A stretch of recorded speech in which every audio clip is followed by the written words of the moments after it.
Sekarang memasuki tentang rukun sholat. Kemarin bulan yang lalu telah kita bahas tata cara wudhu, hal-hal yang membatalkan wudhu. Sekarang coba kita masuk di bab rukun sholat.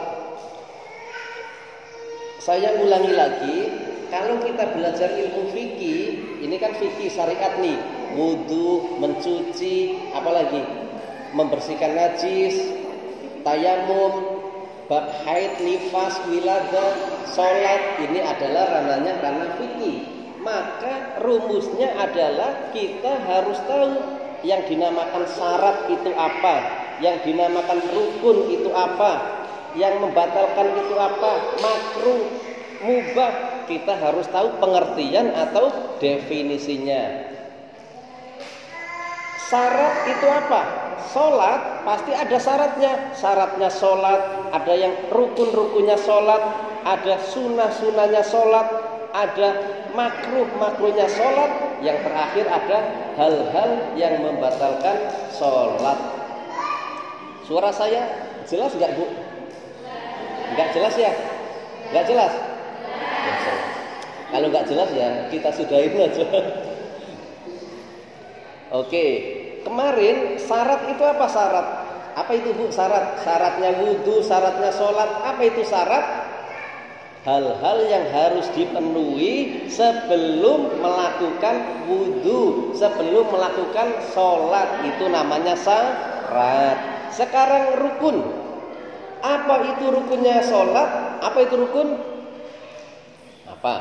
Hal-hal yang harus dipenuhi ketika melakukan sholat.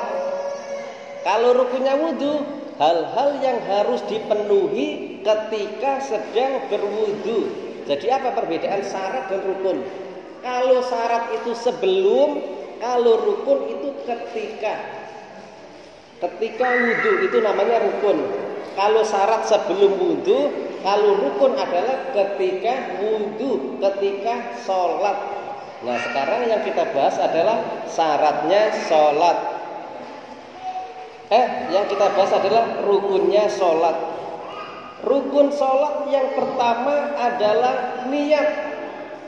Yang pertama adalah niat. Niatnya bagaimana? Kalau kita bahasa Arabkan, umpama sholat maghrib, usolli fardhol maghribi salasa raka'atin mustaqbilal qiblati. Kalau sendirian, lillahi ta'ala. Kalau pakai bahasa Indonesia, saya niat sholat maghrib 3 rakaat fardu lillahi ta'ala. Boleh pakai usoli, nggak pakai juga nggak apa-apa. Yang penting yang dinamakan niat adalah hatinya. Kalau kita ngucapin usoli, ini dalam rangka memudahkan agar hati kita itu kerentek. Saya itu niat sholat maghrib fardu 3 rakaat lillahi ta'ala. Kalau jamaah makmuman lillahi ta'ala. Jadi sholat itu syarat yang rukun yang pertama adalah niat. Boleh pakai bahasa Arab, boleh pakai bahasa Indonesia, boleh tidak dibahasakan. Yang penting hatinya itu senantiasa niat hatinya ya. Jadi kita tidak perlu mendebatkan kenapa pakai usoli atau enggak. Yang penting ketika sholat hati kita niat. Yang kedua, takbiratul ikram. Takbiratul ikram yang kedua. Apa itu takbiratul ikram, Bu? Apa itu? Mengangkat kedua tangan ketika awal sholat. Takbiratul ikram itu adalah lafal Allahu Akbar di awal sholat. Umpama saya sholat nih maghrib, Allahu Akbar, ini namanya takbiratul ikram. Tapi kalau mengangkat tangan itu hukumnya sunnah. Kalau kita sholat begini, tangannya gerak, bibirnya tidak ngucapin, maka tidak sah sholat kita. Nah, ini pentingnya kita belajar. Apa itu takbiratul ihram? Kalimat Allahu Akbar. Syaratnya ngucapinnya itu semuanya harus dilafalkan, minimal terdengar oleh telinganya sendiri. Kalau sholatnya gini, Allahu Akbar. Pernah dengar nggak? Hu dibaca, nggak boleh, harus dilantunkan semuanya. Berbeda nanti kalau takbir intikal, ketika rukuk, ketika sujud, kalau nggak dibunyiin nggak apa-apa, karena itu hukumnya sunnah. Kalau dibunyiin dapat pahala. Tapi yang paling urgent, paling penting adalah mengucapkan kalimat takbir yang pertama, harus diucapkan semua. Ada yang gini, ada nggak? Ditaruh di mana? Di dalam hati, nggak boleh. Itu bukan niat. Kalau niat itu tempatnya hati. Nanti ada rukun itu sifatnya ucapan. Apa saja? Ada 5 nanti disebutkan. Nyampe mana barisan? Allahu Akbar. Tidak boleh bahasa selain bahasa Arab. Mentang-mentang dari Jawa nih, Gusti Allah agung banget. Enggak boleh. Enak aja. Kalau bahasa Padang gimana? Bahasa Padang gimana? Gimana? Bahasa Padang gimana? Bahasa Medan, ada dari Medan? Harus pakai bahasa Arab, nggak boleh bahasa Inggris. Allah is bigger, nggak boleh. Harus Allahu Akbar. Allah Maha Besar. Yang kedua, biar lebih enak, yang pertama kan niat nih. Niat tempatnya di mana? Hati.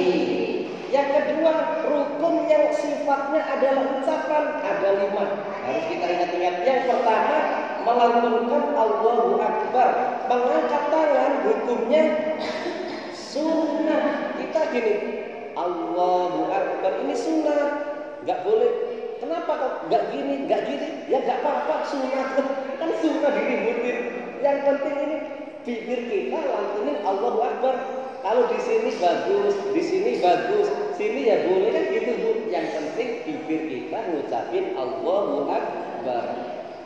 Yang kedua, rukun yang sifatnya adalah ucapan adalah membaca surat Al-Fatihah. Dimulai dari Bismillah, ditutup sampai Waladhdallin. Sebelum kita bilang amin, disunahkan dalam hati kita Rabbi firli wali walidayya amin. Mendoakan orang tua sebelum ditutup amin. Ya Allah, ampunilah dosa kami dan kedua orang tua kami. Amin. Ditutup, disunahkan membaca itu ya. Nah, rukun yang kedua yang bersifat ucapan adalah Al-Fatihah. Sama syaratnya, tidak boleh dibaca dalam hati, nggak boleh. Allahu Akbar, ibu-ibu baca Bismillah. Mana Fatihahnya? Udah, mana? Dalam hati, nggak boleh. Ciri-ciri dia membaca, bibirnya adalah bergerak. Kalau bibirnya gini aja, kan nggak gimana mau baca, harus bibirnya.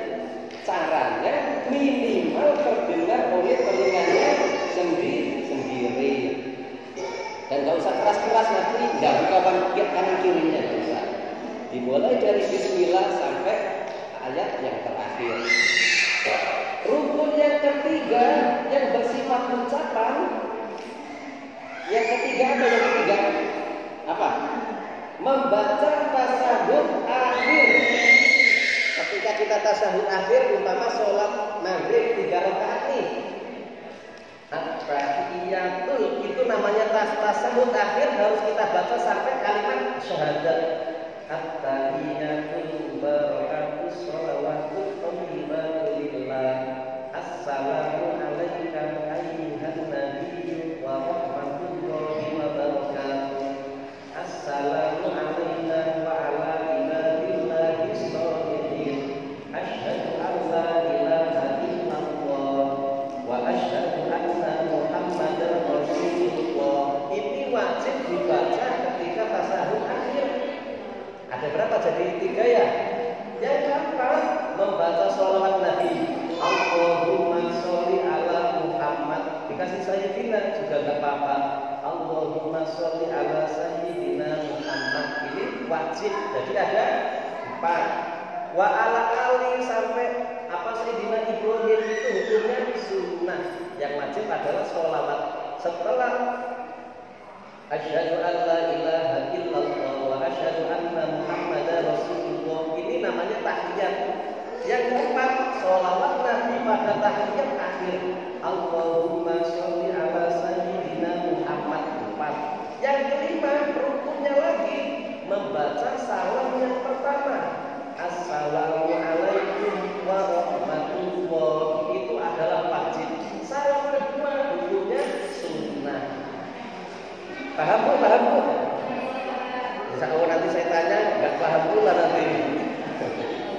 paling tidak nyantol dikit-dikit. Ada 5 itu adalah rukun yang bersifat ucapan. Yang pertama rukun yang bersifat hati adalah niat. Kalau ucapan yang barusan kita sebutkan. Yang ketiga rukun yang bersifat gerakan. Ya kan? Ada ucapan, ada hati, ada gerakan. Gerakan itu apa? Ada 6. Yang pertama adalah berdiri. Berdiri kan wajib. Yang kedua adalah ruku. Allahu Akbar. Yang ketiga i'tidal. Sami Allahu liman hamidah. Yang keempat sujud. Sujud. Yang kelima duduk di antara 2 sujud. Yang keenam duduknya tahiyat akhir. Jadi ada berapa? 6. Kalau ucapan 5, kalau niat, kalau hati ada 1, kalau gerakan ada 6. Paham? Paham Bu? Paham atau hampa ini? Nah, sekarang ketika kita ruku, ketika kita i'tidal, sujud dan duduk di antara 2 sujud itu harus tumakninah. Apa itu tumakninah? Berhenti sejenak sekiranya bibir kita ngucapin subhanallah. Jadi nggak boleh langsung ketika kita sudah baca surat inna syani'aka huwal abtar, Allahu akbar, sami Allahu liman hamidah. Nggak boleh kan? Berhenti, imannya itu berhenti. Allahu akbar, berhenti sekilas. Sami Allahu liman hamidah, berhenti. Tidak jarang dari kita itu kelihatannya berhenti, tapi gerak tangannya, gerak umpama rukun nih. Allahu akbar, tangannya itu gerak. Sami Allahu liman hamidah, tangannya tetap gerak ini, kan gerak ini. Enggak sah, harus berhenti. Allahu akbar, berhenti. Sami Allahu liman hamidah, taruh depan boleh. Liman hamidah boleh. Ya enggak boleh. Liman hamidah Rabbana, itu gerak terus enggak boleh. Nah, yang kedua, yang pertama ketika rukuk harus tumakninah, ketika i'tidal juga tumakninah. Yang ketiga tumakninah ketika sujud harus tumakninah. Yang keempat tumakninah itu ketika duduk di antara 2 sujud. Berhenti sejenak, enggak boleh tangannya itu gerak terus. Habis sujud Allahu Akbar, Rabbi firli wali enggak boleh, harus tetap berhenti gini. Itu syaratnya tumakninah menempah pada 4 tempat. Yang pertama ketika rukuk, indal rukuk, wa indal i'tidal, wa sujud, wa julus baina sajdatayn, duduk di antara 2 sujud. Sekarang kita sholat duduk iya.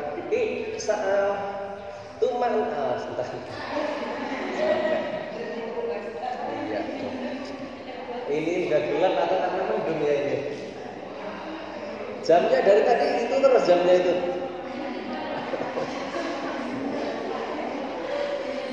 Tahiyat awal.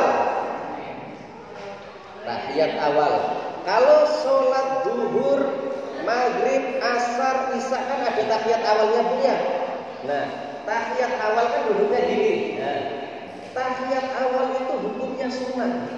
Jangan sampai kita tidak tahu tahiyat awal bacaannya itu hukumnya sunnah. Contoh gini, saya imam sholat isya, rakaat pertama saya berdiri, rakaat kedua apa? Imam harus duduk. Ternyata imam ini berdiri.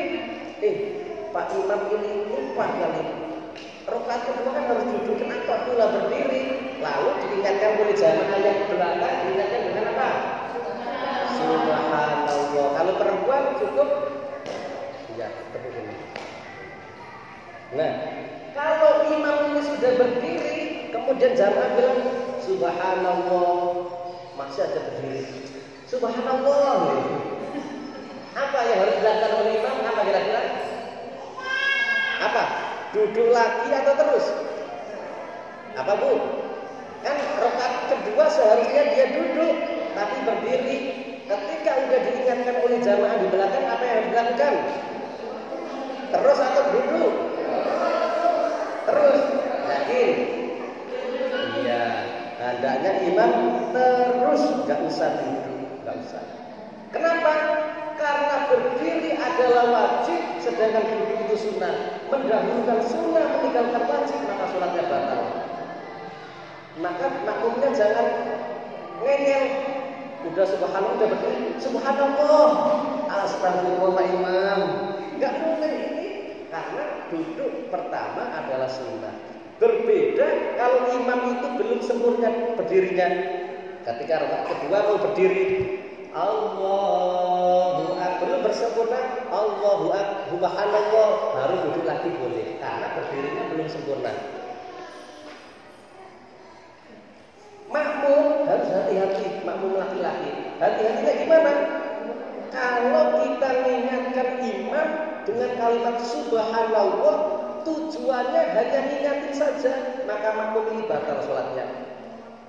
Salah. Subhanallah, tujuannya ingatin, enggak, malah membatalkan.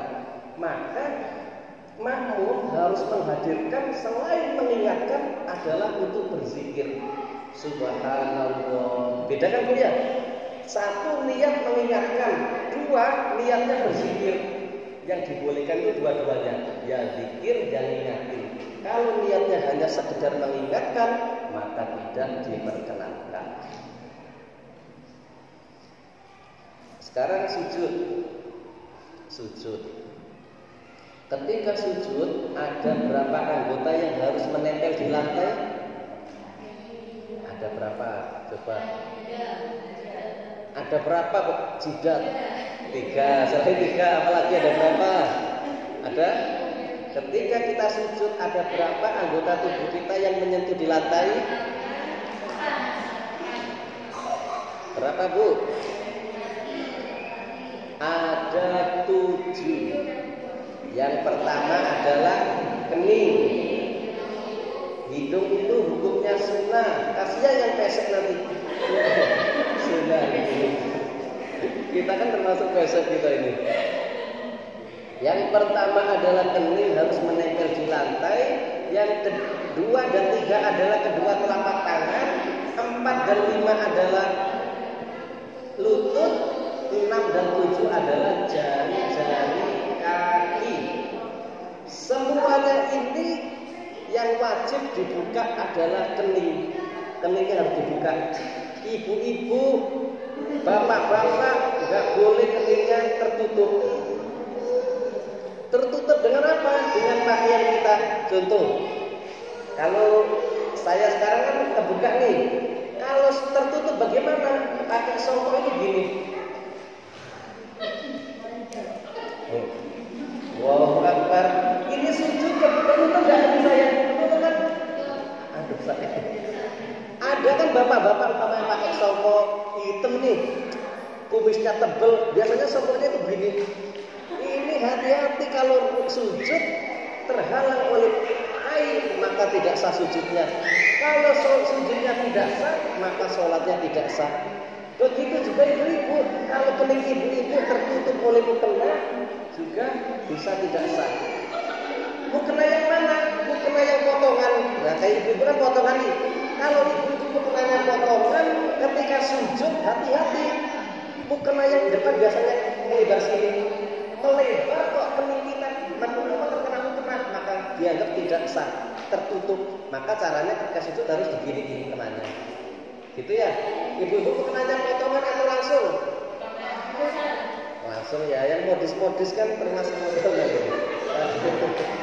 Tapi konsekuensinya adalah tadi, hati-hati ketika sujud, jangan sampai melebar kemudian menutup kening kita.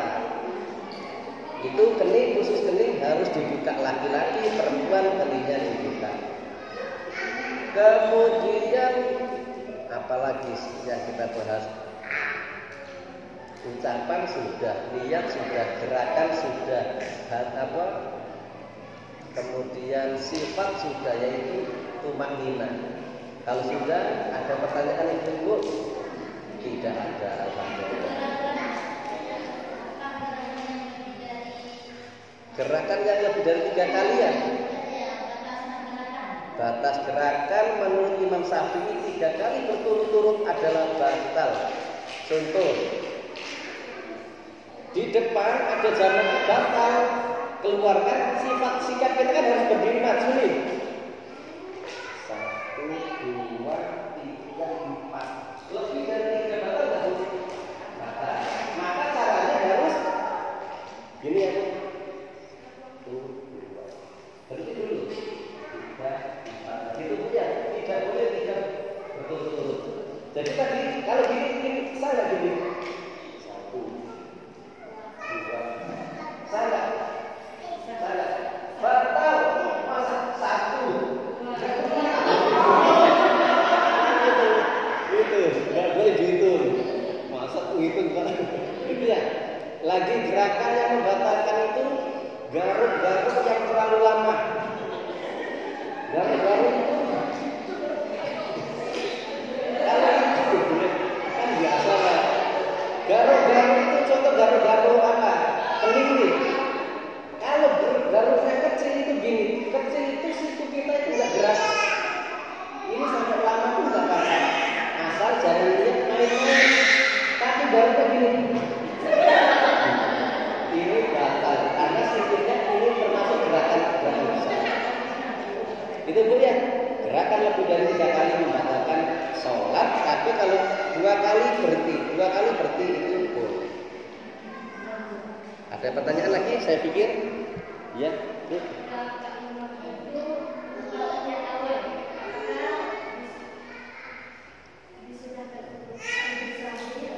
Iya, bagus pertanyaan. Kalau imam lupa tahiyat awal, jamaah belakang itu nggak boleh ngeyel. Lupa dia berdiri, saya duduk aja nggak boleh. Tetap ngikut.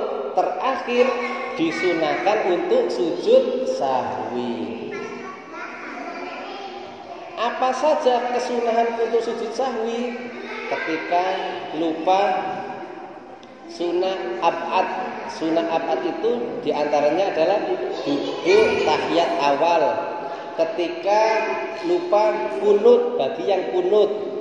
Ketika kunut di pertengahan puasa Ramadan, kan ada kunut biasanya dia. Itu menurut Imam Syafi'i disunahkan. Tapi kalau nggak kunut, yang lain juga nggak apa-apa. Tidak usah berantem. Ada yang berantem harus 8, harus 11, 2, 3. Sama-sama berantem, masjidnya kosong. Usah. Yang pengen 11 alhamdulillah, yang 2, 3 ya alhamdulillah gitu ya. Saya pikir sudah. Terima kasih. Ada lagi Ibu? Saya pikir cukup ya. Insya Allah pertemuan yang akan datang kita akan bahas tentang hal-hal yang membatalkan sholat. Baik, terima kasih. Kita tutup majelis kita dengan doa istighfar dari pihak majelis. Astaghfirullahaladzim, astaghfirullahaladzim, astaghfirullahaladzim. Subhanakallahumma bihamdika asyhadu an la ilaha illa anta astaghfiruka wa atubu ilaik. Wallahu muwaffiq ila waqtit thoriq. Assalamualaikum warahmatullahi wabarakatuh.